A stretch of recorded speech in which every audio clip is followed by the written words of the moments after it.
श्रद्धा मम ते मते स्मृतिरपि त्वय्यर्चनं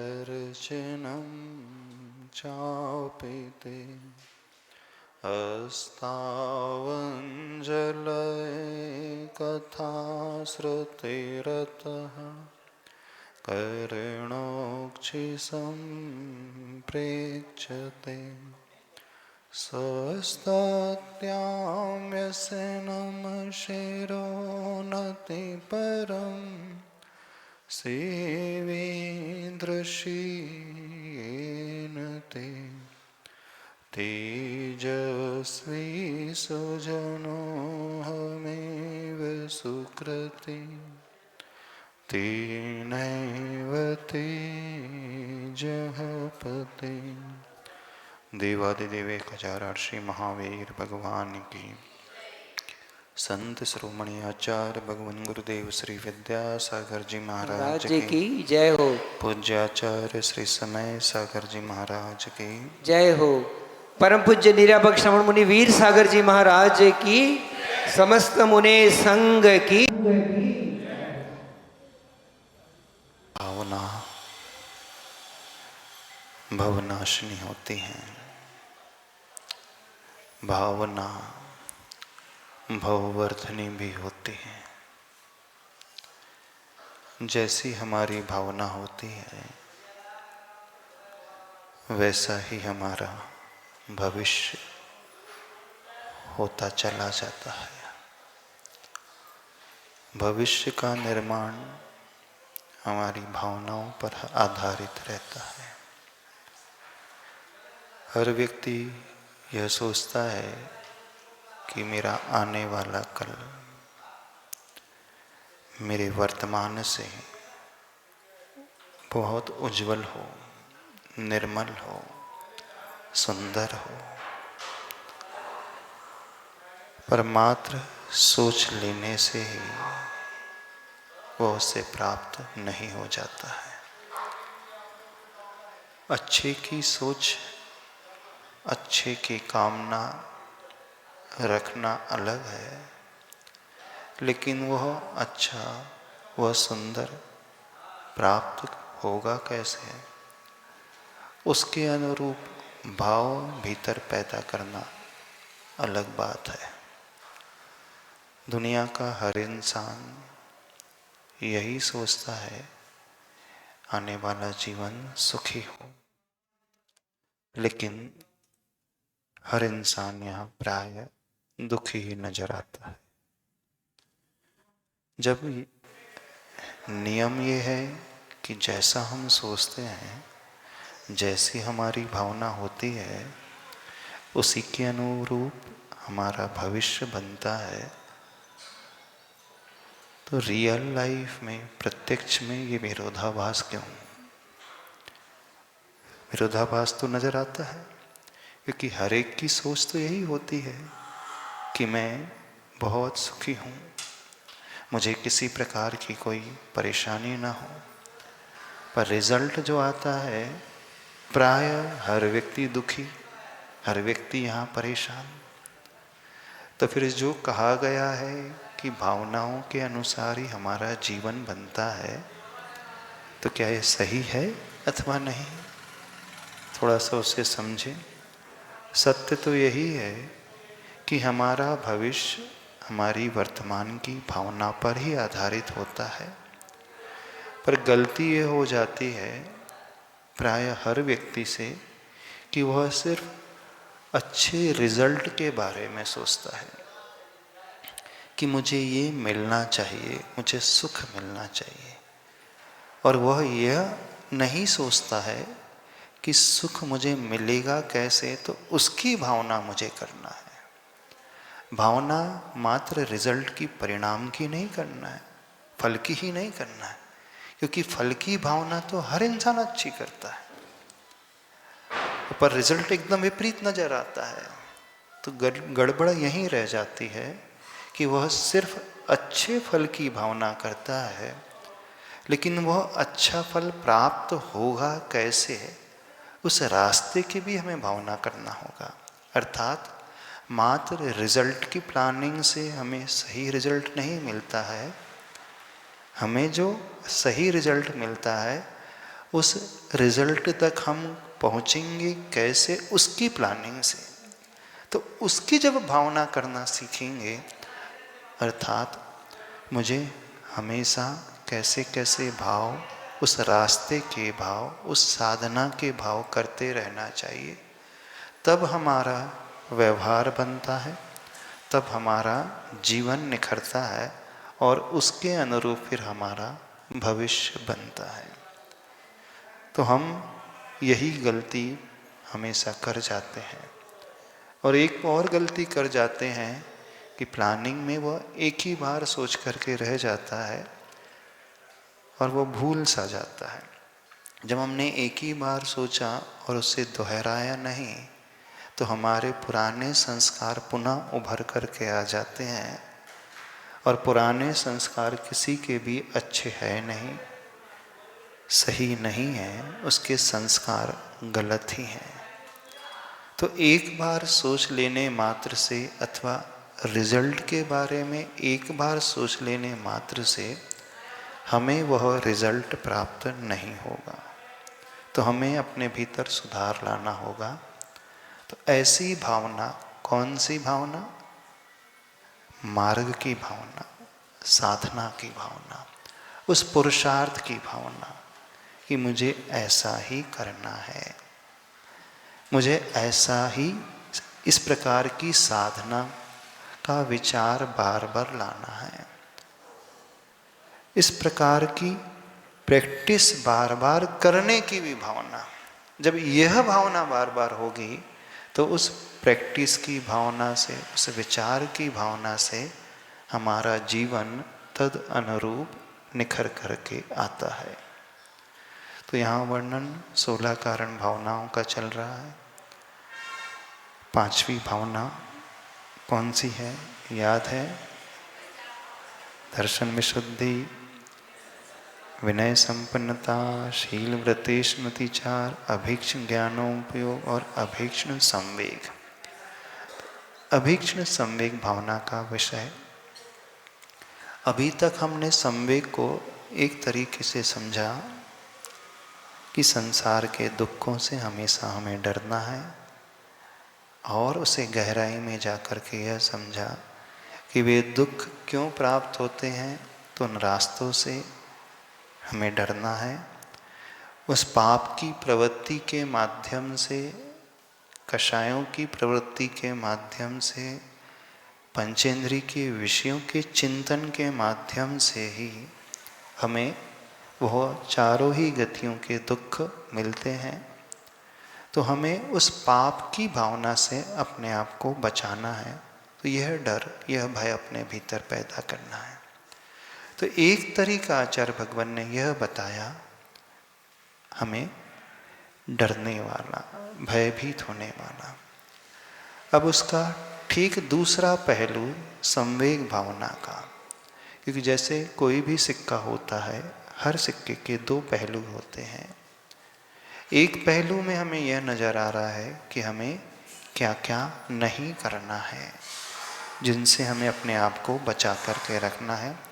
तो पाप के मार्ग से हमें अपने आप को बचा करके रखना है। फिर दूसरा पहलू यहाँ पर आता है विधि परक पहलू, हमें क्या करना है, संवेग भावना के अंतर्गत आ रहा है। तो आचार्य भगवान उसी संवेग भावना को दूसरे तरीके से परिभाषित करते हुए कहते हैं, धर्मे धर्म फले च चित्त उत्साह। धर्म में और धर्म के फल में इस चित्त का उत्साह हमेशा बनाए रखना, यह भी संवेग भावना का लक्षण है। प्रायः इस ओर ध्यान बहुत कम लोगों का जाता है। सबने संवेग भावना को इसी दृष्टिकोण से समझा है कि हमें संसार के दुखों से, 4 गतियों के दुखों से डरना है। पर उसका दूसरा पक्ष आचार्य भगवंतों ने कहा, जब हम संसार के दुखों से डरेंगे, उन पाप के रास्तों से डरने वाले हो जाएंगे, तो ये तो बचने का तरीका हुआ। तो फिर हमें करना क्या होगा? तो दूसरा तरीका वो समझाते हैं, जो व्यक्ति पाप से डरना शुरू कर देगा तो उसके भीतर कुछ नया पैदा होगा। और वो क्या पैदा होगा? कुछ अच्छे कार्य में उसका उत्साह पैदा होना शुरू हो जाएगा।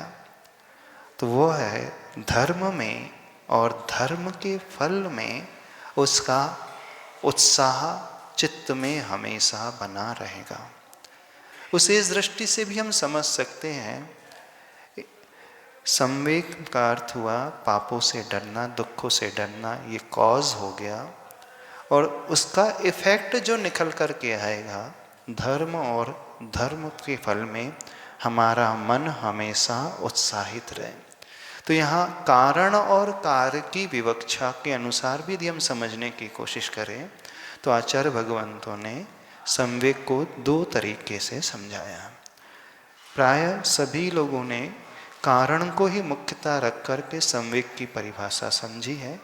बहुत कम लोगों ने कार्य को ध्यान में रखते हुए संवेग को समझा है।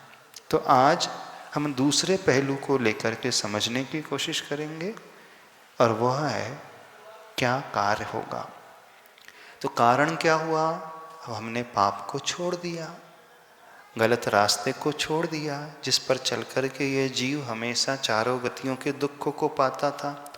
उसके स्वरूप को, दुख के स्वरूप को जान करके, नरक गति के कष्टों को देख करके, तिर्यंच गति के पशुओं को दुखों को देख करके, मनुष्य गति में रहने वाले उन मनुष्यों को दुखों को समझ करके, और एक गति और छूट गई देव गति। प्राय यही धारणा है कि देव गति में तो सुख ही सुख होता है, वहाँ सुख ही सुख होता है, ऐसा नहीं। बहुलता सुख की है, ये बात अलग है, लेकिन देवों को भी बहुत अधिक दुख होता है। कौन सा दुख होता है? शारीरिक दुख उन्हें नहीं होता है, रोग का दुख नहीं होता है, क्षेत्रकृत दुख नहीं होता है, परकृत दुख नहीं होता है। जैसे मनुष्य में युद्ध आदि होता है, लड़ाई होती है, ऐसा कोई देवों में संग्राम नहीं होता है। जैन दर्शन में जो बताया, हाँ वैष्णव दर्शन में है कि देवों में और राक्षसों में, असुरों में संग्राम आदि होता है, पर ऐसा नहीं है। देवों में कोई कभी युद्ध नहीं होता।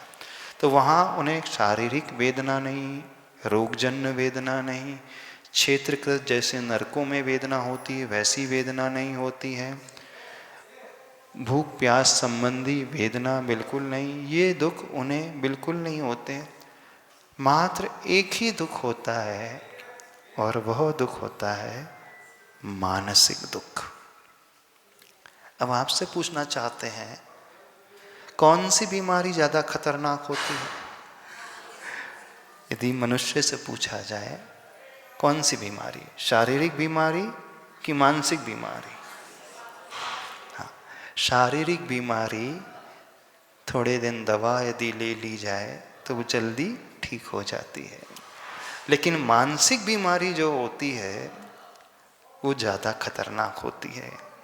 क्यों खतरनाक होती है? क्योंकि वो नज़र ही नहीं आती, किसी को दिखती नहीं है, ना उस पेशेंट को दिखती है और ना सामने वालों को नज़र आती है।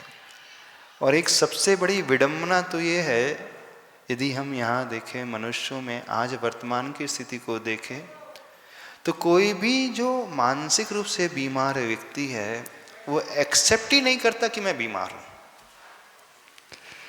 वो स्वीकार करने को तैयार ही नहीं होता कि मुझे कोई बीमारी है। यदि उससे कहा जाए कि थोड़ा सा साइकेट्रिस्ट के पास चेकअप करा लो अथवा साइकोलॉजिस्ट के पास जाकर के काउंसलिंग करा लो, तो सबसे पहले उसके मुख से निकलता है, मैं पागल हूँ क्या?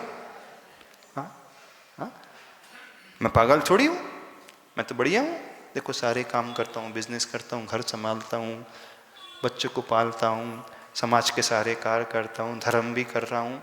जो कार्य एक सामान्य व्यक्ति को करना चाहिए, गृहस्थ को करना चाहिए, मैं सारे कार्य तो करता हूँ, तो मैं पागल तो हूँ ही नहीं। यही है ना धारणा। तो आज वर्तमान में स्थिति ये है कि जो मानसिक रोगी है वो ये स्वीकारने को ही तैयार नहीं होता कि मैं विक्षिप्त हूँ। जब भी मानसिक रोग कहा जाए तो उसे लगता है कि मैं पागल ही हो गए। मानसिक रोग का अर्थ है ये नहीं समझना कि व्यक्ति पागल ही हो गया है, उसे मेंटल हॉस्पिटल की आवश्यकता है, बिल्कुल ऐसा नहीं है। मानसिक रोग की भी डिग्री कई प्रकार की होती है। और यदि हम ये कह दें आज दुनिया का हर इंसान मानसिक रोग से ग्रस्त है, तो कोई एग्जेग्रेशन नहीं है, अतिशयोक्ति नहीं है। हर इंसान मानसिक रूप से बीमार है। जो स्वस्थ भी है वह भी मानसिक रूप से बीमार है। कौन सी बीमारी है? एंजाइटी की बीमारी है, टेंशन की बीमारी है, चिंता है, भय उसे सताता है। तो मानसिक रूप से तो बीमार है ही वो। बस अंतर इतना है कि थोड़ी जिसकी डिग्री अधिक हो जाती है वो पागलों की श्रेणी में आ जाता है, और जिसकी डिग्री कम होती है वह उद्घाटित नहीं हो पाती, अभिव्यक्त नहीं हो पाती है, छिपी रहती है, तो दुनिया को नज़र नहीं आती है। तो वो ये समझता है और दुनिया भी समझती है यह भी स्वस्थ है, हम भी स्वस्थ है, सब स्वस्थ है। पर सही मायने में देखा जाए तो मानसिक जो बीमारी है, मानसिक रोग है और मानसिक दुख है, वह सबसे ज़्यादा कष्टदायक होता है। तो देवगति में रहने वाले देवों को बाहर का कोई दुख नहीं, सुविधाओं का कोई दुख नहीं। उन्हें कौन सा दुख है? एक बहुत पहले एक ऐड आती थी, उसकी कमीज मेरी कमीज से सफेद कैसे है ना, ऐड आती थी ना। उसके कपड़े मेरे कपड़ों से सफेद चमकदार कैसे, उसकी गाड़ी मेरी गाड़ी से अच्छी क्यों, उसका घर मेरे घर से बड़ा क्यों, उसका परिवार मेरे परिवार से सुखी क्यों, उसका पैकेज मेरे पैकेज से अधिक क्यों, है ना, उसकी सैलरी मेरी सैलरी से अधिक क्यों, उसका व्यापार मेरे व्यापार से अधिक क्यों। समझ में आता है? यही है ना। तो आज का इंसान स्वयं के दुखों से दुखी नहीं है, वो सामने वाले के सुखों से ज्यादा दुखित है। उसकी खुशियां वो बर्दाश्त नहीं कर पा रहा, देख नहीं पाता है। तो ठीक ऐसी ही स्थिति देवगति में रहने वाले देवों की होती है। भवनत्रिक के देव आदि होते हैं वहाँ तो विशेष रूप से, और वैमानिक जाति के देवों में भी जो निचली जाति के देव रहते हैं, किल्विषिक आदि अभियोग्य जाति के देव, प्रकीर्णक आदि जाति के जो देव होते हैं सामान्य स्तर वाले, उनको बस यही बात एक परेशान करते रहती है कि इंद्र के पास, सामानिक के पास, अन्य बड़े देवों के पास इतना वैभव क्यों? कम उसके पास भी नहीं है। नियम से हर एक देव की मिनिमम 32 देवियां तो होती हैं। कितनी होती है देवियां? मिनिमम 32 तो होती हैं। 32 कम होती हैं क्या? बताइए आप। यदि आज किसी से कहा जाए कि आपकी देवियां 32 होंगी तो कम होगी क्या? तो 32 कम तो नहीं होती। और इतना ही नहीं, एक एक देव और देवी के पास विक्रिया रिद्धि होती है, तो विक्रिया से वो देव कई देवियां और बना लेता है और देवियां भी कई रूप और बना लेती हैं, तो उनकी संख्या फिर हजारों में हो जाती है। किसकी बात कर रहे हैं? जो किल्विषिक जाति का देव होता है, जो सबसे 3rd ग्रेड का देव होता है ना, सबसे लोएस्ट क्वालिटी का देव।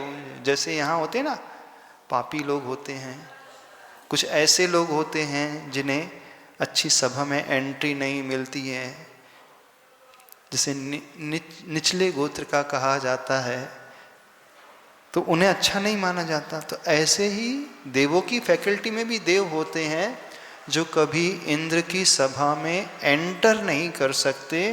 वो उनके महल के द्वारपाल से भी दूरी अधिक बना करके खड़े रहते हैं, बस देखते रहते हैं, पर कभी प्रवेश नहीं कर पाते। ऐसे भी देव हैं। यहाँ तो यदि मनुष्य गति में कोई व्यक्ति बहुत गरीब है, पिछड़े जाति का है, उसके पास कुछ भी नहीं है, तो धीरे धीरे पुरुषार्थ करके, मेहनत करके वो पैसा भी कमा लेता है, अच्छा उसे कोई जॉब मिल जाता है, किसी गवर्नमेंट ऑफिसर की पोस्ट पे वो आ जाता है, फिर उसका स्टेटस बढ़ भी जाता है। पर देवगति में एक बार जो पोस्ट मिल गई तो वो फॉरएवर, यानी पूरी उम्र भर रहेगी, कभी चेंज नहीं हो सकती। वहाँ कोई प्रमोशन नहीं होता है, कोई सीनियर जूनियर वाली बात नहीं की है तो बहुत समय हो गया, अब इसे किल्बिश जाति का देव द्वारपाल बने हूँ, थोड़ा इसका प्रमोशन करके अब सभा में एंट्री दे दी जाए, ऐसा बिल्कुल नहीं होता। और कोई रिजर्वेशन भी नहीं होता वहाँ पर हाँ, कि 20%, 30%, 40% रिजर्वेशन है, कि रिजर्व कैटेगरी आ गई तो अब आपको प्रमोट कर दिया गया है, आगे पहुंचा दिया गया, ऐसा भी नहीं होता है। तो जन्म से जो एक बार पाया, जो मिला, वह पूरी उम्र तक वैसा ही रहता है। अब समझो, कल्पना करो एक ऐसे देव की जो ऐसी फैकल्टी में पैदा हो गया और उनकी आयु है सागरोपम, करोड़ों अरबों वर्ष, और वो हर पल जो है बस इसी टेंशन को लेकर के जिंदगी गुजारता रहता है। उसकी लेच्छा अशुभादि लेच्छा हो जाती है और यही चिंता, यही सोचते रहता है, तो उससे कुछ सुख नहीं मिलता। इतनी सारी देवियों का भोग करते हुए भी कोई सुख की प्राप्ति नहीं है, क्योंकि बार बार वही बात उसके मस्तिष्क में आती रहती है। सबके पास इतना वैभव है, सुविधाएं, मेरे पास तो 32 ही है, उनके पास तो हजारों हैं। बस यही सोच करके परेशान रहता है। तो ये दुख बड़ा अलग ही प्रकार का दुख है। तो कितने लोग देवगति में जाना चाहते हैं? नहीं जाना चाहते।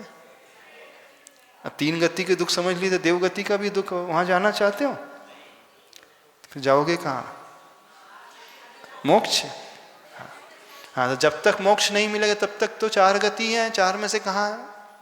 हाँ, देवगति में भी है, अच्छी पोस्ट भी होती हैं, इंद्र आदि की पोस्ट है, अच्छे देव होते हैं, सामानिक, त्राय, श्रृंस, पारिषद आदि, आत्मरक्ष, लोकपाल आदि जो होते हैं, उन पोस्टों में जाना है।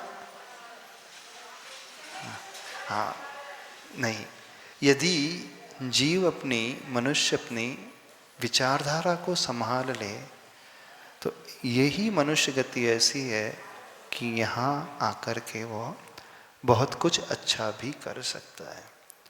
पर जब बहुलता की बात की जाती तो प्राय क्या कहें, नरक और तिरंज गति में तो दुख के अलावा कुछ है ही नहीं।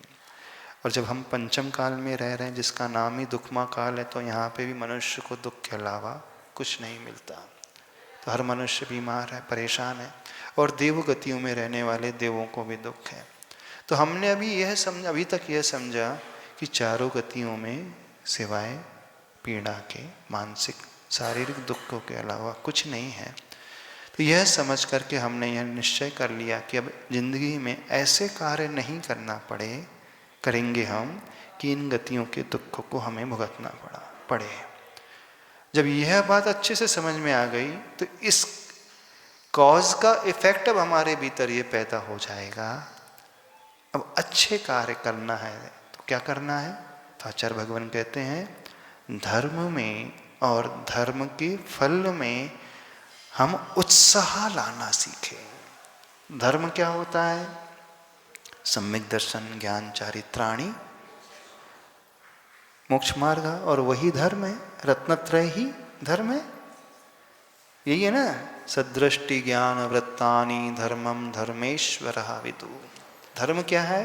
मूल रूप से सम्यक दर्शन, सम्यक ज्ञान और सम्यक चारित्र, ये रत्नत्रय ही धर्म है, अथवा अहिंसा ही परम धर्म है, अथवा उत्तम क्षमा आदि के जो भाव हैं, 10 लक्षण धर्म है, जीवों की रक्षा करना, ये ही धर्म है।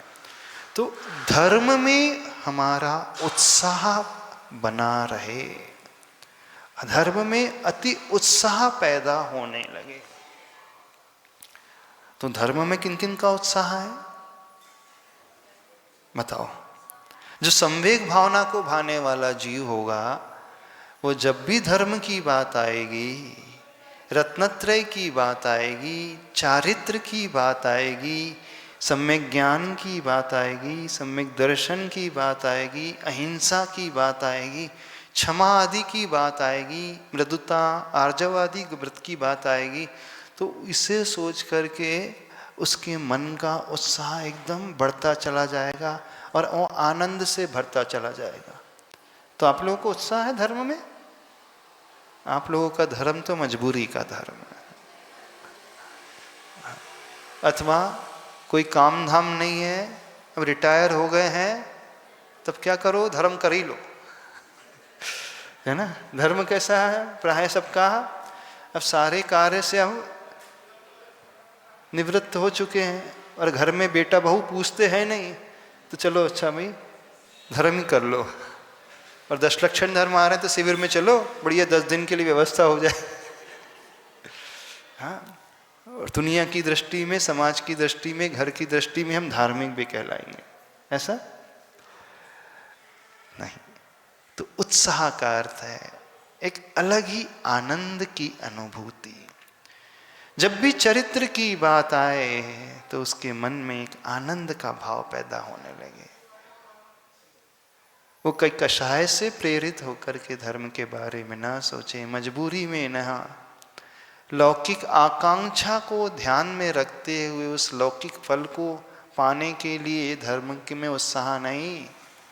धर्म में जिसका उत्साह होता है ऐसा जीव सिर्फ और सिर्फ कर्म निर्जरा को लक्ष्य में रख कर के धर्म में कदम बढ़ाता है और उसके बारे में चिंतन करता है। तो सही धर्म का उत्साह तो ये कहलाएगा। तो आचार्य भगवान कह रहे हैं धर्म में, अर्थात यहाँ पर मूल रूप से गुणों में उत्साह। जब गुणों में उत्साह आ गया तो नियम से गुणी में भी उत्साह आएगा उसका, क्योंकि न धर्मो धार्मिक है बिना, धर्म बिना धार्मिक के रह नहीं सकता।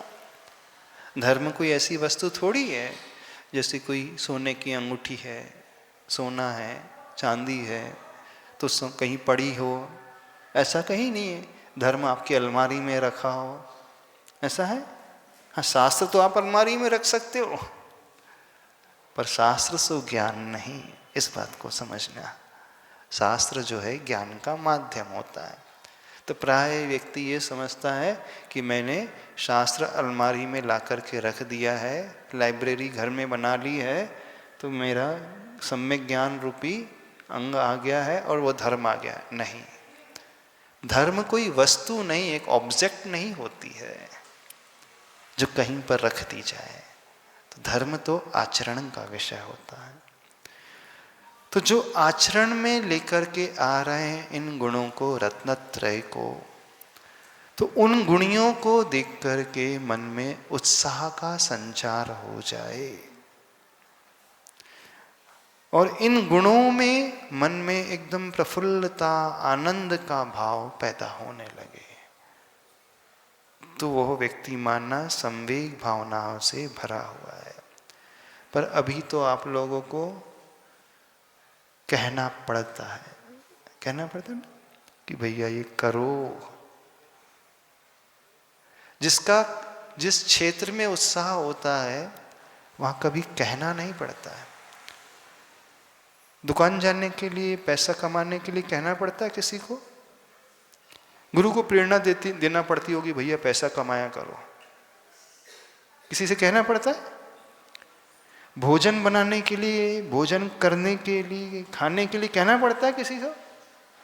नहीं, जब गुरु महाराज कहेंगे हाँ हमने नियम लिया भोजन करेंगे, ऐसा होता है? कोई नियम लेता है भोजन करने का? नहीं। घूमना फिरना हो, एंटरटेनमेंट करना हो तो कहना पड़ता है? हाँ, मूवी देखने का नियम ले लिया है, टीवी देखने का नियम लिया है, मोबाइल चलाने का नियम ले लिया है, दिन में 3 घंटे मोबाइल चलाने का नियम। किसी को कहना पड़ता है? नहीं कहना पड़ता है। तो उत्साह का अर्थ क्या होता है?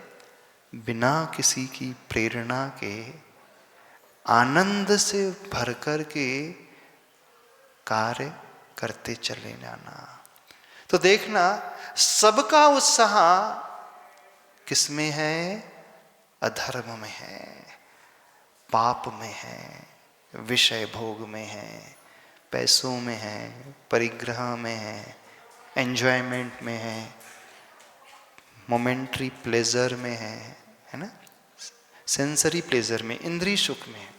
उसमें किसी को कहना नहीं पड़ता, खाने के लिए नहीं, पीने के लिए नहीं, घूमने के लिए, एंटरटेनमेंट के लिए किसी को नहीं कहना पड़ता।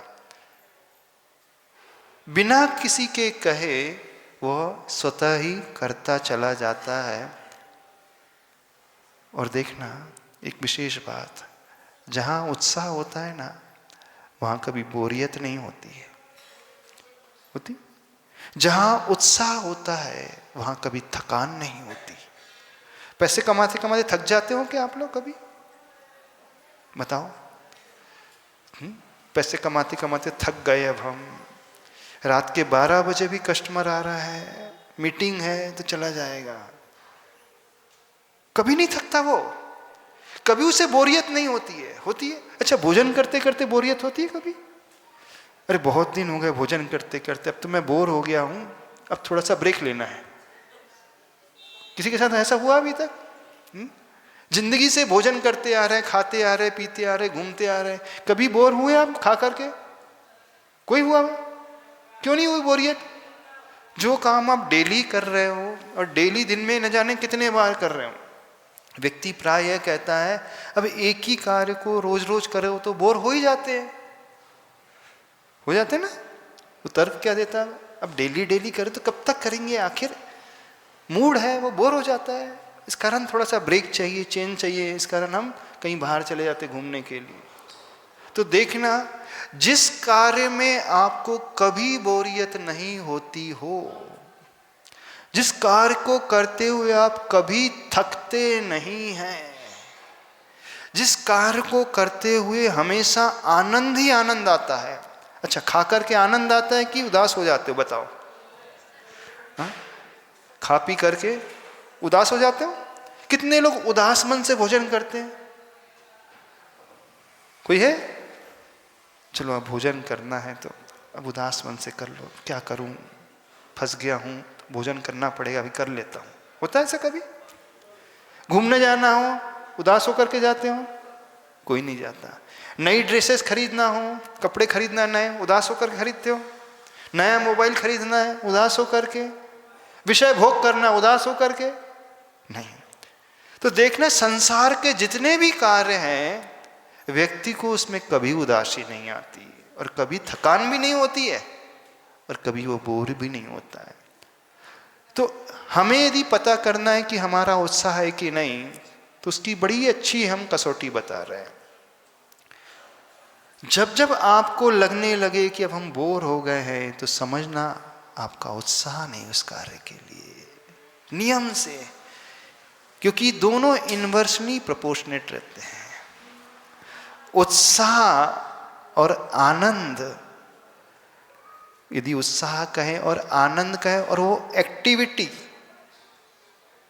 दोनों डायरेक्टली प्रोपोर्शन में होंगे तो होगा कार्य, इनवर्सली प्रोपोर्शन में नहीं चलेंगे। तो जिस व्यक्ति का जिस कार्य में उत्साह है, वो कभी न थकेगा, न कभी बोर होगा, कभी नहीं होगा, कभी मजबूरी भी नहीं करेगा। तो जैसा आपका एटीट्यूड पंचेंद्री के विषय भोग में, पैसे में, खाने पीने, घूमने में, परिग्रह में होता है, क्या ठीक वैसा ही एटीट्यूड, वैसी ही विचारधारा, वैसा ही आनंद का अनुभव धर्म में होता है? कितने लोगों का होता है? हाथ खड़े करें। धर्म कर रहे हैं, अरे बड़ा अच्छा लग रहा है, एक उपास करके बहुत अच्छा लग रहा है, इस बार सोचा 2 उपास कर ले। हाँ, ऐसा कभी होता है? त्याग करके बड़ा अच्छा लग रहा है, इस बार सोच रहा है कि मीठा त्याग करके बहुत अच्छा लगा, तो अब सोच रहे हैं नमक भी त्याग कर दे। हाँ, सामायिक करके बहुत अच्छा लगता है तो बोले आज सोचते हैं अपनी बड़ी सामायिक कर लें। कभी ऐसा होता है? दान दे करके बहुत अच्छा लग रहा है तो सोचा इस बार, हर बार 10 लाख देते, इस बार 25 लाख दे दे। होता है कभी? नहीं होता ना। तो जहां आनंद नहीं आ रहा है तो समझना उत्साह नहीं है। तो धर्म के क्षेत्र में व्यक्ति कहता अवश्य है कि हमारा उत्साह है, पर वो उत्साह नहीं है। थोड़े समय के पश्चात या तो वो थकने लगता है अथवा बोर होने लगता है और उसका मन कहता है थोड़ा सा ब्रेक ले लो, जब जब आपका मन ब्रेक लेने के लिए कहना उतावला होने लगे तो समझना उत्साह समाप्त हो गया, उत्साह नहीं है। तो अपने अपने आप को परखो कि उत्साह आप सबका किस कार्य में है। यहां आचार्य भगवान कह रहे हैं धर्म में उत्साह, अर्थात हमें कभी बोरियत महसूस ही नहीं होगी। किसमें बोरियत नहीं होगी? किसी सम्यक चारित्र को देख करके, किसी ज्ञान के विषय को देख करके, श्रद्धा के विषय को देख करके, किसी गुणी को देख करके कभी बोर नहीं होगा, बल्कि वो आनंद से भर करके उस धर्म के कार्य को करने वाला होगा। संवेग भावना को कहना बड़ा आसान है, लेकिन संवेग भावना को अपने हृदय में धारण करना उतना आसान नहीं है। चेक करो अपने आप को। एक हो गया धर्म में उत्साह, फिर दूसरा पक्ष आचार्य भगवान रख रहे हैं धर्म के फल में उत्साह। यह चित्त जो है धर्म के फल में उत्साह माने। तो धर्म का फल क्या होता है? मोक्ष। धर्म करत संसार सुख। हाँ, उसमें तो उत्साह आ जाता है। किसमें उत्साह आ जाता है? सांसारिक सुख मिल रहा है ना, हाँ, तो उसमें तो उत्साह है, फल में उत्साह है, लेकिन उस क्रिया में उत्साह है कि नहीं? यदि हम 16 कारण भावना को भा रहे हैं, यदि आप लोग 16 कारण के व्रत कर रहे हैं, कितने लोग कर रहे हैं 16 कारण के व्रत? उपवास से ना सही, एकासन से कर रहे हो। कितने लोग 16 कारण की रोज पूजा करते हैं? 32 दिन चलते हैं ना 16 कारण के व्रत। कुछ लोग रोज पूजा, हाँ ठीक है, 16 दिन ही सही, चलो, हाँ पूजा रोज करते हैं, बहुत अच्छी बात है। जो पूजा में भाव लिखे गए हैं, क्या वैसे भाव मन में आते हैं? सम्यक भावना की जब पूजा करते हो, द्रव्य आदि चढ़ाते हो, व्रत आदि करते हो, तो कभी चिंतन करते हो कि हमारा उत्साह कितना है धर्म में? नहीं करते। क्यों नहीं चिंतन करते? क्यों नहीं सोचते? क्योंकि भावना का अर्थ ही है बार बार उसे सोचना। बार बार जो भाई जाती है वही भावना कहलाती है। एक बार पढ़ करके छोड़ दिया गया, उसका नाम भावना नहीं है, वो एक पूजा की क्रिया हो गई। समझो, भावना कहलाती भी है जो बार बार हम मन में उसको लाए। मुहुर मुहुर चिंतनम, बार बार जिसका चिंतन किया जाता है उसी का नाम भावना है। और विशेषता देखना, 16 ही भावना भी हो सकती है, एक भी भावना भा सकता है दर्शन में शुद्धि से सहित होकर के। तो देखो अपने भीतर झांक करके, क्या हम भावना भा रहे हैं?